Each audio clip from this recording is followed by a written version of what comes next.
नमस्कार, मैं डॉक्टर अंजू अग्रवाल आपके समक्ष प्रस्तुत हूँ। हम बीए प्रथम वर्ष के प्रथम प्रश्न पत्र में संकलित सूरदास के सुरसागर में संकलित पाठ्यक्रम में सम्मिलित व्याख्याएं कर रहे हैं।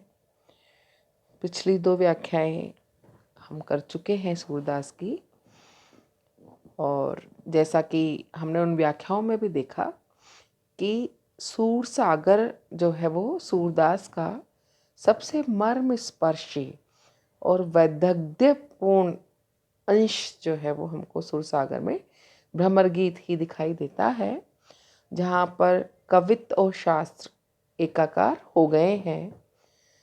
भ्रमर गीत में कवि सूरदास ने सगुण ने निर्गुण पर, सरसता ने शुष्कता पर, प्रेम ने दर्शन पर, भक्ति ने ज्ञान पर, राग ने वैराग्य पर, आसक्ति ने अनासक्ति पर और संयोग ने वियोग पर विजय पाई है।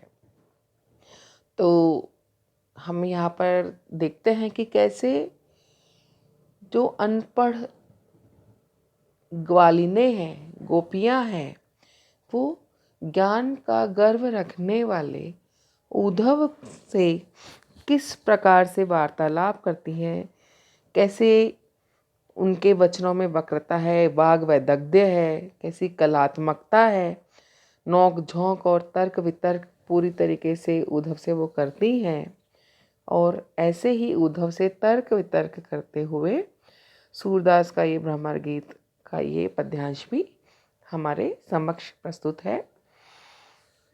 इसमें गोपियाँ उद्धव से कह रही हैं, प्रसंग वही है, उद्धव उनको ज्ञान पर चर्चा कर रहे हैं, ज्ञान अपनाने के लिए कह रहे हैं, ब्रह्म को अपनाने के लिए कह रहे हैं, योग करने के लिए कह रहे हैं, निर्गुण के राह पर चलने के लिए कह रहे हैं।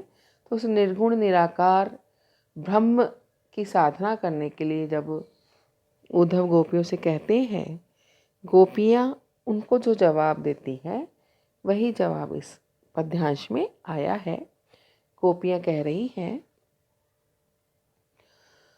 ऊधो मन न भये 10-20, एक हुतो सो गयो श्याम संग, को अवराधे ईस, इंद्री शिथिल भई केशव बिनु, जो देही बिनु शीस, आशा लागी रहती तन श्वासा, जीवहि कोटि बरीस, तुम तो सखा श्याम सुंदर के, सकल जोग के ईस, सुर हमारे नंद नंदन बिनु, और नहीं जगदीश।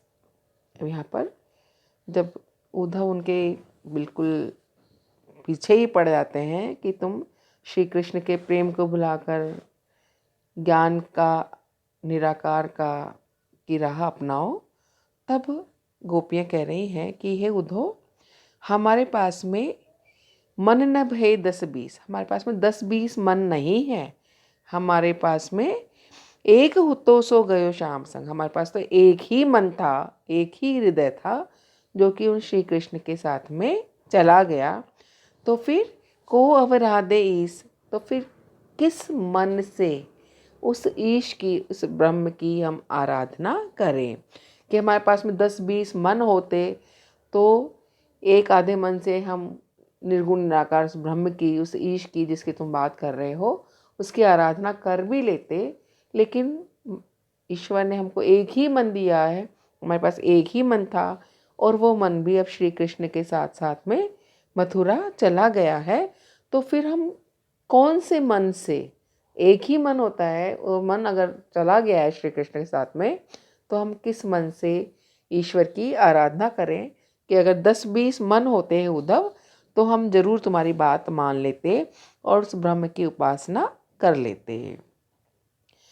इंद्री शिथिल भई केशव बिनु, जो देही बिनु शीस, कि हमारी सारी जो इंद्रियां हैं ये उन केशव के बिना, उन श्री कृष्ण के बिना शिथिल पड़ गई हैं। जैसे अगर देह से शीश काट दिया जाए तो उस शरीर में क्या बचता है, वह शरीर बिल्कुल निढाल हो जाएगा, बिल्कुल शिथिल हो जाएगा, उसमें जान ही नहीं बचेगी। तो बिना जान के, बिना प्राण का हमारा ये शरीर है, तो हमारी समस्त इंद्रियां शिथिल हो गई है, हम सब एकदम पस्त हो गए हैं। ये हमारा सिर्फ शरीर तुमको चलता हुआ दिखाई दे रहा है, ये वास्तव में बिना शीश के हो चुका है। इसमें किसी प्रकार की कोई चेतना अवशेष नहीं बची है। आशा लागी रहती तन श्वासा जीव ही कोटि बरिस, कि हमारा ये जो शरीर है वास्तव में सिर काटने से जो अवस्था होती है एक प्राणी की, वैसी ही हमारी अवस्था है। हमारे प्राण तो श्री कृष्ण के साथ में जा चुके हैं।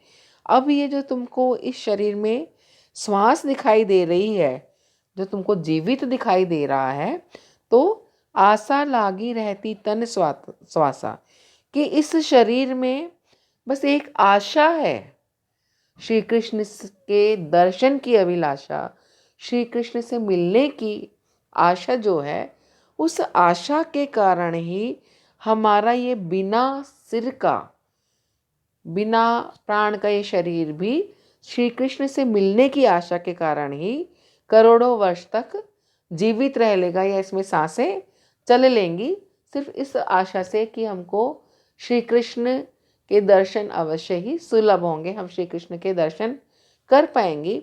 सिर्फ इसलिए हमारी सांसें इस शरीर में अटकी हुई हैं और हम तुमको जीवित दिखाई दे रही हैं, अन्यथा हम सब तो प्राण रहित हैं। हमारे प्राण तो, हमारा ये हृदय, हमारा ये मन तो श्री कृष्ण के साथ ही चला गया है, ये श्री कृष्ण अपने साथ ही ले गए हैं, और अब सिर्फ उनसे मिलने की अभिलाषा के कारण इस शरीर में सांसें बची हुई हैं।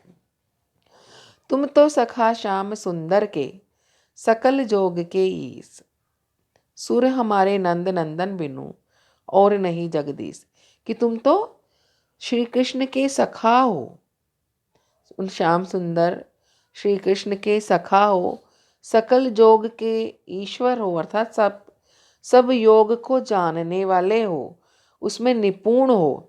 तो तुमको इतनी तुम्हारे में बुद्धि है या इतना ज्ञान है, तुम समझ सकते हो कि श्री कृष्ण के प्रेम में अगर हम पड़ गए हैं, और अब जब हमारे पास हमारा मन ही नहीं है, हृदय ही नहीं है, तो हम ज्ञान की आराधना कैसे कर सकते हैं, तुम्हारे इस बताए हुए मार्ग पर कैसे चल सकते हैं।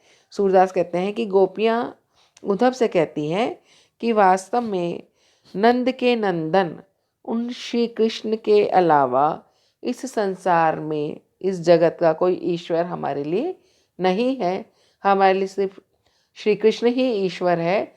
तो हे उद्धव, हम तुम्हें ये बता दें, तुम बहुत बड़े ज्ञानी हो, समस्त योग को जानने वाले हो, उन श्री कृष्ण के सखा हो, तो ऐसे में तुम्हें ये अवश्य पता होगा कि हमारे पास एक ही हृदय है, और वो हृदय श्री कृष्ण के साथ में चला गया है।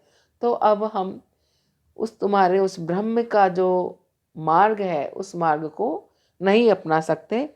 श्री कृष्ण जो हैं सिर्फ हमारे तो वही हैं, और उनके बिना हम कुछ भी नहीं हैं, और कोई इस संसार का और हमारा ईश्वर या स्वामी नहीं है। किसी अन्य की आराधना हम नहीं कर सकते हैं।